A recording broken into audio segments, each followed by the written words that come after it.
ఆంధ్రప్రదేశ్లో ఎన్డీఏ కూటమి అధికారాన్ని చేజిక్కించుకుంది.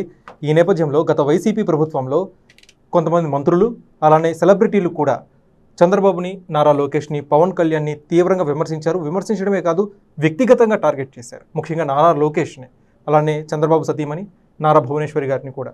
అయితే ఇప్పుడు చంద్రబాబు గారు అధికారాన్ని చేజిక్కించుకున్నారు. ఇప్పుడు ఎన్డీఏ కూటమిలతో ఫామ్ చేసిన ఈ గవర్నమెంట్ ఎవరిపై ఎక్కువగా టార్గెట్ చేసే అవకాశం ఉంది? అంటే ఇక్కడ ఒకటి కార్తీక్, ప్రతీకార రాజకీయాలకి చంద్రబాబు దూరం. ఎవరి ధర్మ వాళ్ళు అనుభవిస్తారని చెప్పి వదిలేస్తారు. కానీ ఇతను నేను ప్రతిపక్షంలో ఉన్నప్పుడు అధికారంలో అడ్డం పెట్టుకుని నన్ను ఈ రకంగా హింసించారు, ఇతని మీద ప్రతీకారం తీర్చుకోవాలి అనే నేచర్ జనరల్గా చంద్రబాబుకు ఉండదు.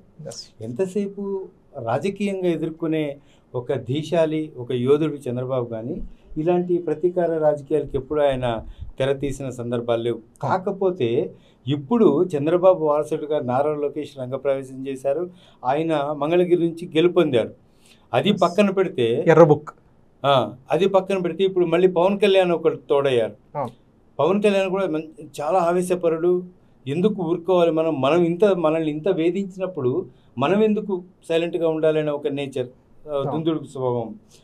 అందులో యువగళం పాదయాత్రలో నారా లోకేష్ బాబు స్పష్టంగా చెప్పారు, ఇప్పుడు ఎవరెవరైతే కారు కూతలు కూస్తున్నారో వాళ్ళందరికీ రేపొద్దున జరిగే సన్మానం జరుగుతుందని చెప్పారు.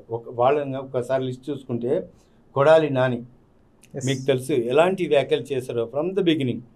వల్లభనేని వంశీ, పేర్ని నాని, సజ్జల రామకృష్ణారెడ్డి అంటే పొలిటికల్ అలిగేషన్స్, విజయసాయిరెడ్డి, అంబటి రాంబాబు మీకు తెలిసిందే. పవన్ కళ్యాణ్ మీద series of the press meets పెట్టి పవన్ కళ్యాణ్ ఏదో చేయాలని చూశారు. తర్వాత అనిల్ కుమార్ యాదవ్ బేసికల్గా చాలా తక్కువ ఏజ్ రాజకీయాల్లో ఒక సునామీలా వచ్చారు. మంచి షైన్ అయ్యే నాయకుడు. కానీ ఈ ప్రతీకార రాజకీయాలు, ఆరోపణలు ప్రత్యారోపణలు, చంద్రబాబును టార్గెట్ చేసి చేయడం అనేది ఆయన ఖ్యాతి మసకబడిన సందర్భం. అట్లాగే రోజా ఎలాంటి వ్యాఖ్యలు చేసిందో నీకు తెలుసు, నాకు తెలుసు, రెండు తెలుగు రాష్ట్రాల ప్రజలకి తెలుసు కార్తీక్. అట్లాగే జోగి రమేష్ ఇటీవల ఏం చేశారో కూడా మనకు పవన్ కళ్యాణ్ ఒక సమయంలో ఒక కుక్కతో పోల్చారు ఆయన. ఎస్, ఇప్పుడు ఈ 9 మంది 10 మంది వీళ్ళ రాజకీయ భవిత ఏంటి? చంద్రబాబు ప్రతీకార రాజకీయాలకు వెళ్ళకపోయినా ఇటు పవన్ కళ్యాణ్ కానీ లోకేష్ బాబు కానీ సైలెంట్గా ఉంటారా అనేది $1 మిలియన్ ప్రశ్నగా ఉంది. సినీ పరిశ్రమ నుంచి కూడా కొంతమంది వాళ్ళ గీత దాటి విమర్శించారు. వాళ్ళు ఎవరు సార్? ఖచ్చితంగా ఆర్జీవి, ఎవరో కాదు, ఆర్జీవి. నిన్నగాక మొన్న కూడా ఆర్జీవి విమర్శించిన సందర్భం కనిపిస్తుంది. అట్లాగే పోసాని కృష్ణమురళి ఒక 1 వీక్ బ్యాక్ కూడా ప్రెస్ మీట్ పెట్టి చంద్రబాబుని కానీ పవన్ కళ్యాణ్ కానీ చాలా నీచమైన ధోరణిలో ఆయన వ్యాఖ్యానించిన సందర్భం.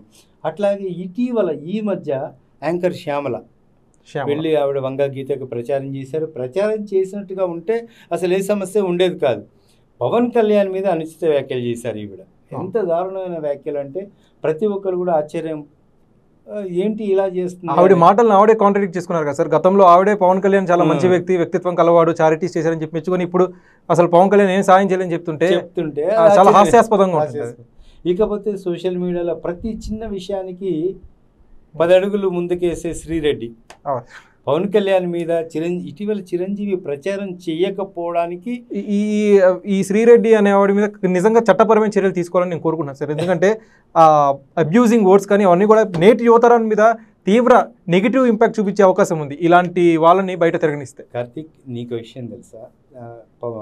చిరంజీవి పవన్ కళ్యాణ్ ప్రచారానికి వెళ్ళనని చెప్పి ఒక వీడియో వదిలారు. ఆ వీడియో వదిలిన సందర్భంగా శ్రీరెడ్డి ఇదే సోషల్ మీడియా ప్లాట్ఫామ్లో చిరంజీవిని టార్గెట్ చేస్తూ వదిలిన వీడియోస్ ఎంత నీచ నికృష్టంగా ఉన్నాయంటే నిజంగా అసలు ఆ వీడియో చూస్తే రక్తం సలసల మండిపోతుంది. ఒక కామన్ పబ్లిక్ కూడా కార్తీక్ అంత నీచంగా పెట్టారు. చూడాలి రేపొద్దున ఇదే కూటమి ప్రభుత్వాన్ని ఏర్పాటు చేసిన తర్వాత ఇలాంటి చీడపురుగులన్నీ కూడా ఏరి వేస్తారా, ఏం చేస్తారనేది ఆసక్తిగా జనాలైతే ఎదురు చూస్తున్నారు Karthik. So beware of NDA. Thanks for watching this video.